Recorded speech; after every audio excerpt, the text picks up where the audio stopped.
Good morning students, कैसे हो? अच्छे हो ना सभी। आज हम करेंगे कुछ टर्म्स। हम चैप्टर कर रहे हैं हम डाटा हैंडलिंग। ठीक है, डाटा हैंडलिंग के बारे आपके 6, 7, 8 सभी में आते हैं डाटा हैंडलिंग। सबसे पहले डाटा हैंडलिंग का मीनिंग क्या होता है, यानी कि जो डाटा है डाटा को हैंडल करना, यानी कि डाटा को इकट्ठा करना कैसे करते हैं हम, डाटा को हम रिप्रेजेंट कैसे करते हैं, हम इस बारे में पढ़ेंगे डाटा की हैंडलिंग के बारे में। ठीक है, डाटा का मीनिंग क्या होता है? इंफॉर्मेशन, यानी को कहीं से भी आपको इन्फॉर्मेशन मिलती है। ठीक है, उसको हम नंबर्स के रूप में लिखें। किसके रूप में? नंबर्स के रूप में लिखें। जैसे आपकी क्लास में कितने बच्चे हैं जो मैथ में कितने परसेंटेज आए या फिर नंबर आए, हिंदी में कितने नंबर आए, वो किस में नंबर आए, जो इन्फॉर्मेशन है आपके पास। जैसे मैथ में आपके 80 मार्क्स आए, ठीक है, जो इन्फॉर्मेशन है मैथ में कितने मार्क्स आए, 80 मार्क्स आए। ठीक है, जो न्यूमेरिकल फिगर बोलते हैं, इसको क्या बोलते हैं? न्यूमेरिकल फिगर बोलते हैं नंबर्स को। ठीक है, तो यानी जो इन्फॉर्मेशन आई है वो मेरे पास किस में आई है? नंबर्स में आई है। हिंदी में कितनी आई है मेरे पास? हिंदी में मान ली मैंने कितना आए हैं? 92 आई हैं। या इंग्लिश में मान ली मैंने क्या आए हैं? 70 आई हैं। तो ये नंबर्स, ये मेरे पास क्या आ गई? इन्फॉर्मेशन आ गई। ठीक है, किसी एक स्टूडेंट के मैथ में इतने, हिंदी में इतने हैं, इंग्लिश में इतने हैं, साइंस में मान ली मैंने 93 है। ठीक है, तो ये क्या है आपके पास? इन्फॉर्मेशन है। ठीक है, क्या ये इन्फॉर्मेशन है? किस में? न्यूमेरिकल फिगर्स में। ठीक है, इसको हम रिप्रेजेंट करते हैं अलग अलग तरीक़ों से। ठीक है, सबसे पहले आपको पता होना चाहिए डाटा क्या है। It is an information. क्या है ये? एक केवल इन्फॉर्मेशन है। इन्फॉर्मेशन कैसी है ये? In the form of numerical figure. Numerical figure यानी कि नंबर्स के रूप में जो आपकी इन्फॉर्मेशन होती है वो क्या है आपकी? ये डाटा है आपका। क्या है ये? डाटा। ठीक है, आई बात समझ में? अब ये जो डाटा है इसको हम रिप्रेजेंट करते हैं अलग अलग तरीक़ों से। जैसे सबसे पहले क्या है आपका? पिक्टोग्राफ। क्या है? पिक्टोग्राफ। पिक्टोग्राफ में क्या होता है बेटा जी? यदि आपके पास जो फिगर है इसको हम दर्शाते हैं पिक्चर के साथ। किसके साथ? पिक्चर के साथ। यानी पिक्टोग्राफ मतलब क्या है? यानी जो ग्राफ बनाना हमें किसके रूप में? पिक्चर के रूप में। जैसे मान लिया मैंने कोई आपके पास 3 दोस्त हैं आपके पास, ABC। ठीक है, 3 दोस्त हैं आपके पास, जो वो है ना कहाँ जा रहे हैं? किसी आइसक्रीम वाले के पास जा रहे हैं या फिर किसी दुकान पे जा रहे हैं आइसक्रीम लेने। ठीक है, तो ये बोल रहा है कि मुझे है ना A को 30 क्या चाहिए? मुझे आइसक्रीम चाहिए। ठीक है, B बोला मुझे कितने चाहिए? 20 आइसक्रीम चाहिए। और C बोला कि मुझे है ना कितनी चाहिए? 40 आइसक्रीम चाहिए। या फिर जो भी लेना है, इसको पेन मान सकते हैं, आइसक्रीम मान सकते हैं, जो भी मानना आपको। मान लिया मैंने पेन मान लिया या फिर आइसक्रीम।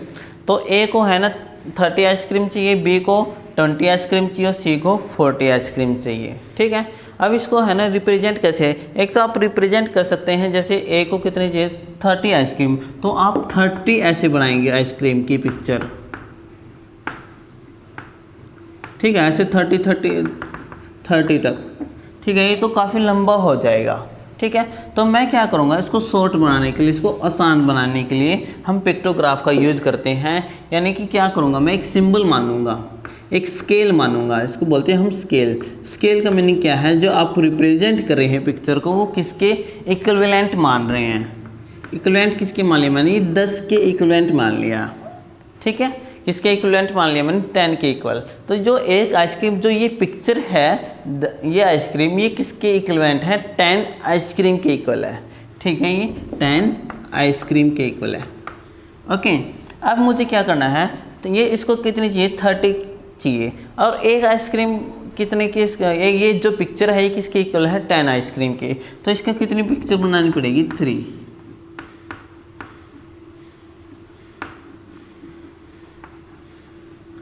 ठीक है, तो ये क्या हो गया मेरे पास? 10 10 और 10 30 हो गए। तो ये क्या हो गया मेरे पास? पिक्टोग्राफ बन गया। इसके लिए इसी प्रकार 20 के लिए कितने चाहिए मुझे? 2 बनाने पड़ेंगे मुझे पिक्चर्स।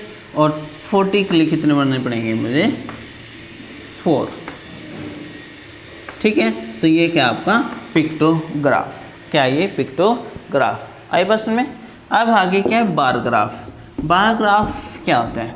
बार ग्राफ यानी इसमें है ना बार्स का यूज होता है, यानी एक स्क्वायर बॉक्स का यूज होता है, या फिर हम बोले रेक्टेंगल बॉक्स का एक ये बोलते हैं, इसको बोलते हैं हम बार।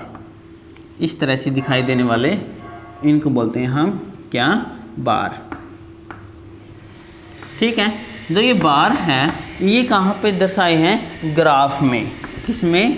ग्राफ में दर्शाए गए हैं। ठीक है। जो ये ग्राफ होता है, जो ग्राफ होता है आपका, ठीक है, यहाँ मान लिया मैंने यहाँ तक है। ठीक है। तो इसमें यहाँ पे कुछ इन्फॉर्मेशन मिलेगी, यहाँ पे भी आपको कुछ इन्फॉर्मेशन दी मिलेगी। ठीक है। तो जैसे मान ली मैंने यहाँ पे लिख लिया मैंने हिंदी, मैथ, साइंस। ठीक है। ये सब्जेक्ट दे रखे हैं। ये मान लिया मैंने यहाँ पे क्या है 10, 20, 30, 40, 50, 60, 70, 80, 90 और 100। तो ये 10 के एंड का क्या दे रखा है आपके पास? डिफरेंस दे रखा है। तो आपको बताना है कि ये किस में कितने नंबर्स आए हैं। जैसे ये कितना है 80 पे है, तो हिंदी में कितने आए इसके? 80 मार्क्स आए। ठीक है। कितने आए? 80 मार्क्स आए। मैथ में किस पे आइए? 90 में है, तो इसमें कितने मार्क्स आए इसके? 90 मार्क्स आए। इसके कितने हैं? 70 पे हैं, तो ये कितने हैं इसके? 70 आए। किस में? साइंस में। तो मुझे इस ग्राफ से पता चल गया है कि मुझे इन्फॉर्मेशन मिल रही है। इससे भी क्या मिल रही है? मुझे इन्फॉर्मेशन मिल रही है ना। कैसे? बस रिप्रेजेंट करने का अलग तरीका है। ठीक है। तो यही है डाटा हैंडलिंग।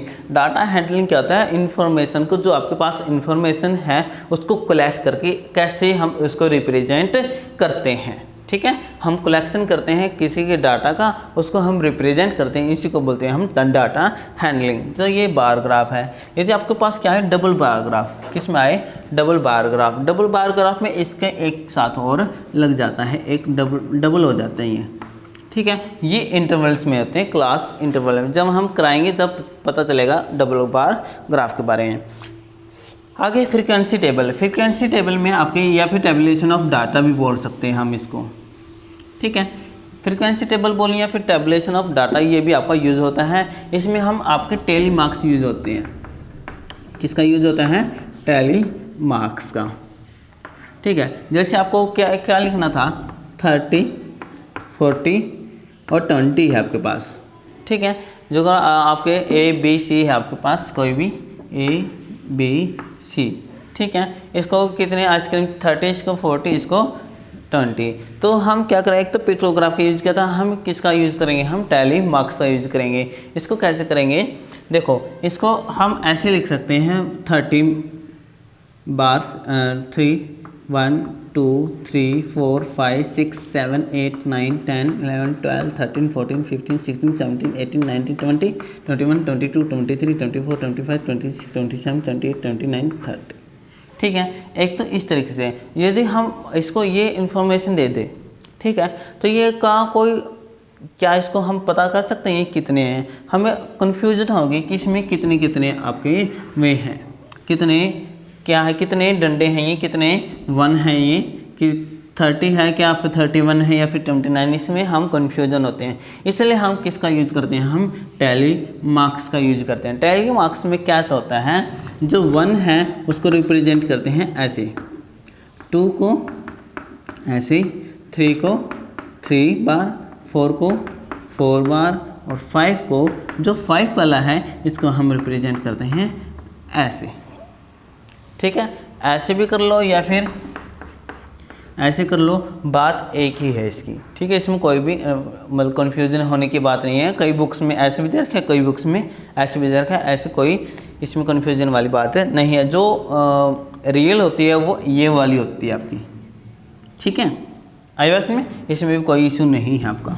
तो ये जो ये 5 है ये कैसे करेंगे? जैसे 1 2 3 4, और जो ये 5 है ये क्या होता है आपका? इस तरह से स्लाइड्स लगेगी। ठीक है। इसको हम रिप्रेजेंट करते हैं। हम यदि आप 30 को लिखो, जैसे अब इसको कन्फ्यूजन हो रही थी ना, अब हम 30 को कैसे लिखते हैं? 5 + 5 + 5 है ना, देखो इसको लिख सकते हैं हम। अब इसको लिखता हूँ मैं ऐसे, देखो 1 2 3 4 5, 1 2 3 4 5, 1 2 3 4 5, 1 2 3 4 5, 1 5 5 10 10 5 कितना हो गई 20, फिर एक और लगा दो 25, एक और लगा दो 30, तो ये कितना आपके 30 बन गए। ठीक है, तो ये क्या आपके पास 30। अब आसान से गिन सकते हैं हम 5 + 5 + 5 + 5 + 5। ठीक है, तो ये कितना हो गया 30। 40 को लिखेंगे 1 2 3 4 5 1 2 3 4 5 1 2 3 4 5 1 2 3 4 5 1 2 3 4 5 1 2 3 4 5 6 7 और एक और लगेगा इसका 8। ठीक है, और 20 है तो कितने लगेंगे 1 2 3 4 5 1 2 3 4 5 1 2 3 4 5 1 2 3 4 5। तो ये क्या है आपके, अब आसानी से हम इसको क्या कर सकते हैं, गिन सकते हैं, आसानी से समझ सकते हैं इसको, है ना। अब वो एक साथ होते तो हम कंफ्यूजन में हो जाते। इस कंफ्यूजन को दूर करने के लिए हम किसका यूज करते हैं, हम टैली मार्क्स का यूज करते हैं। ठीक है, आई बात में। अब देखो टैली मार्क्स हो या फिर हम फ्रीक्वेंसी टेबल भी बोलते हैं इसको। आगे क्या है आपके पास double bar graph. Double bar graph क्या होता है, डबल बार ग्राफ में आपके इंटरवल दिए मिलेंगे। आपको क्या मिलेंगे, इंटरवल। एक तो सिंगल ऐसे 10 20 20, एक ऐसे मिलते हैं आपके 10 से 20 20 से 30 30 से 40। तो ये ऐसे ही होते हैं आपके पास कुछ इंटरवल्स। ठीक है, तो इसमें हम ज़्यादातर हम डबल बार ग्राफ का यूज कर सकते हैं, या फिर ऐसा भी नहीं हो, या फिर ऐसा ही हो मतलब एक ही साल के 2 बार ऐसे कर रखे हों। जैसे मैंने मान लिया 2 साल का ले लिया मैंने एक साथ, जैसे एक 2020 का और एक 2021 का। ठीक है, एक स्टूडेंट है, ठीक है, उसके मार्क्स को हम कंपैरिजन कर रहे हैं। कंपैरिजन करने के लिए इसका यूज़ कंपैरिजन के लिए भी होता है। ठीक है, इसको क्या कर लिया हमने, इसके मैथ में आए, ये मान लिया मैंने 20 का ले लिया गैप 80 100। ठीक है, और जैसे मैंने साइंस ले लिया, साइंस में आए इसके 100 ऐसे कुछ। ठीक है, इसके कितने यहाँ पे कितने आए, इसकी 70 आए, और इसमें कितने आ रहे हैं आपके, इसके मान लिया मैंने 100 मान लिया मैंने इसका। ठीक है, तो ये कितने हैं 100 है किसमें, साइंस में। और एक 2021 में अलग से बनाऊंगा मैं,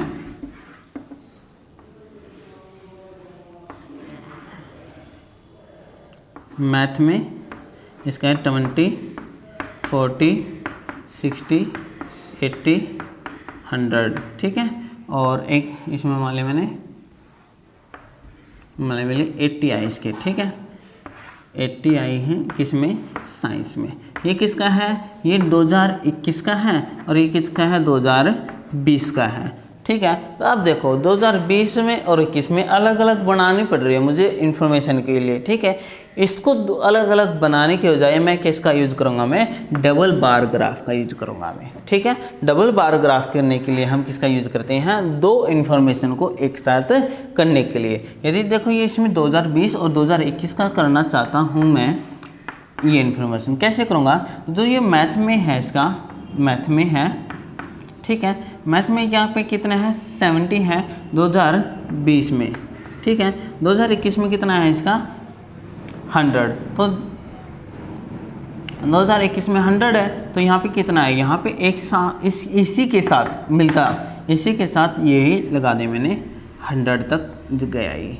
ठीक है, तो ये क्या हो गया, डबल बार ग्राफ बन गया ये देखो। ठीक है, 2 बार यूज हो गया एक साथ। ठीक है, या इसमें क्या आएगा 100 है और दूसरे वाले में 80 है, तो 80 यहाँ पे आएगा। जो ये 2020 का है और ये 2021 का है, तो ये जो ये मिल रहा है मुझे इन्फॉर्मेशन, ये मुझे मिल रहा है 2020 की या 2021 की। तो 2 जो इन्फॉर्मेशन थे मुझे अब इसकी ज़रूरत नहीं है ना, इसकी ज़रूरत नहीं है, इसलिए हम इसका यूज करते हैं डबल बार ग्राफ का। ठीक है, आई बात में, ये है आपका डबल बार ग्राफ। आगे है आपका हिस्टोग्राम, ये समझ में आएगा डबल बार ग्राफ। आगे क्या है,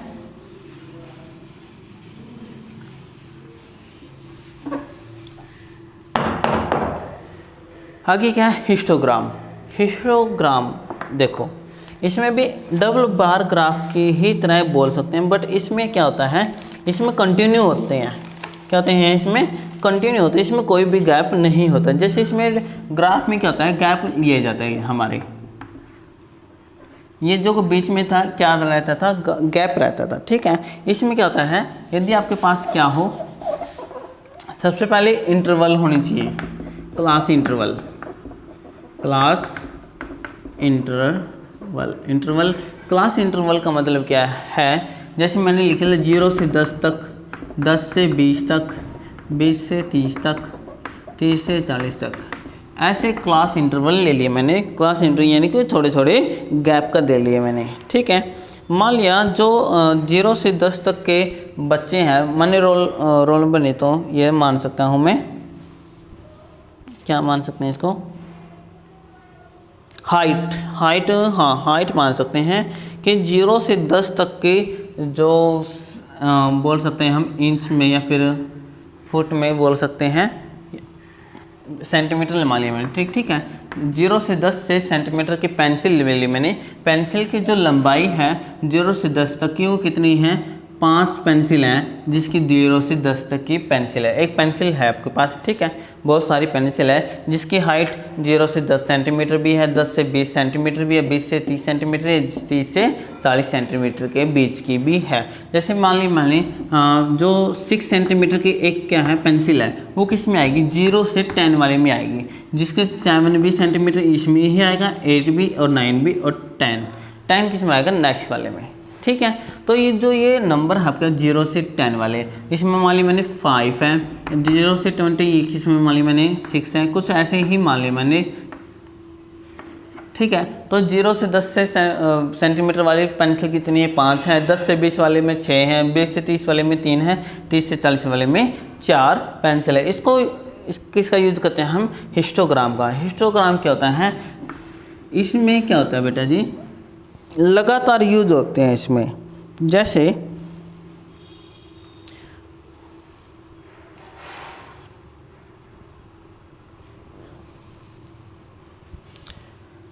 मैंने यहाँ मान ली, मैंने लेंथ मान ली, लेंथ, ठीक है। ये होगा 0, 10, 20, 30, 40, 50, ठीक है। अब जो ये और ये मान ली मैंने पेंसिल, नंबर ऑफ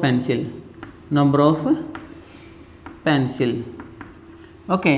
अब नंबर ऑफ पेंसिल कितने वाली मैंने, जो अगर 5 है, 6 है, 4 है, तो 1 2 3 4 5 6 7, ठीक है। अब देखो जो 0 से 10 है, कितनी है, 5, तो मैं 0 से 10 तक क्या बनाऊंगा, 5 बना दिया मैंने, ऐसे ग्राफ बना दिया।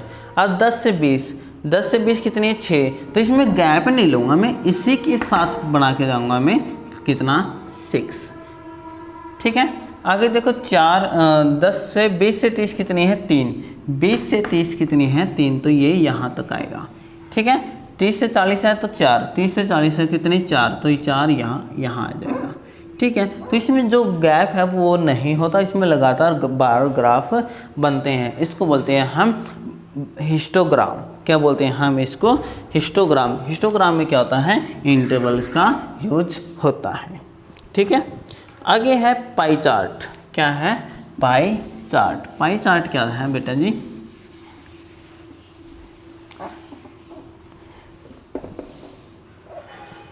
पाई चार्ट, इसको हम जो आपके पास डाटा है, जो आपके पास इंफॉर्मेशन है, इसमें हमने पिक्टोग्राफ में भी बनाया, बार ग्राफ में, टेबल में बनाया, डबल बार में बनाया, हिस्टोग्राम में बनाया, अब पाई चार्ट में बनाएंगे। पाई चार्ट क्या है, यानी कि सर्कल में बनाना, हमें किस में बनाना है, सर्कल में रिप्रेजेंट करनी है हमें इंफॉर्मेशन। ये आपकी परसेंटेज में होती है, किस में होती है, परसेंटेज में, ठीक है, परसेंटेज में होती है। इसमें आपका मतलब कितना हिस्सा है, आपका फ्रैक्शन में भी हो सकती हैं, फ्रैक्शन का यूज कर सकते हैं हम, या फिर परसेंटेज का भी यूज कर सकते हैं। जैसे जैसे मैंने क्लास में है ना, टोटल बच्चे में से 50% क्या वो मान लिया मैंने, 75% क्या मान लिया मैंने पास हुए हैं और 25% क्या हुए हैं, फेल हुए हैं। तो जो मैं इसका 75% निकालूंगा मैं इसका पूरे का, पूरा कितना है मेरा 100% है, पूरा कितना है मेरा 100%। आइए इसका हाफ कर दिया, ये कितना बच गया मेरे पास 50%, ये कितना बन गया मेरे पास 50%। 50 का भी हाफ करूँगा मैं, ये कितना बन गया मेरे पास 25%, ये भी मेरा 25। और जो 50 और 25 है ये कितना बन गया मेरे पास 75। तो ये जो ये हिस्सा है, ये वाला हिस्सा, ठीक है, ये कितना हो गया 75% हो गया। और ये जो ये वाला हिस्सा ये कितना है मेरा 25। तो हम इससे पता कर सकते हैं जो 75 है वो ज़्यादा है और 25 क्या है, कम है। ये पास वाले हैं, ये क्या है, फेल वाले हैं। तो हम इस सर्कल के साथ पाई, इसको बोलते हैं हम पाई चार्ट। सर्कल के साथ जो हम इंफॉर्मेशन प्रेजेंट करते हैं उसको बोलते हैं हम पाई चार्ट। ये कुछ इन्फॉर्मेशन थी आपके डाटा हैंडलिंग के बारे में, इसको आपको जानना ज़रूरी था। ठीक है, आज बस में यदि कोई डाउट हो तो आप मुझसे पूछ सकते हैं।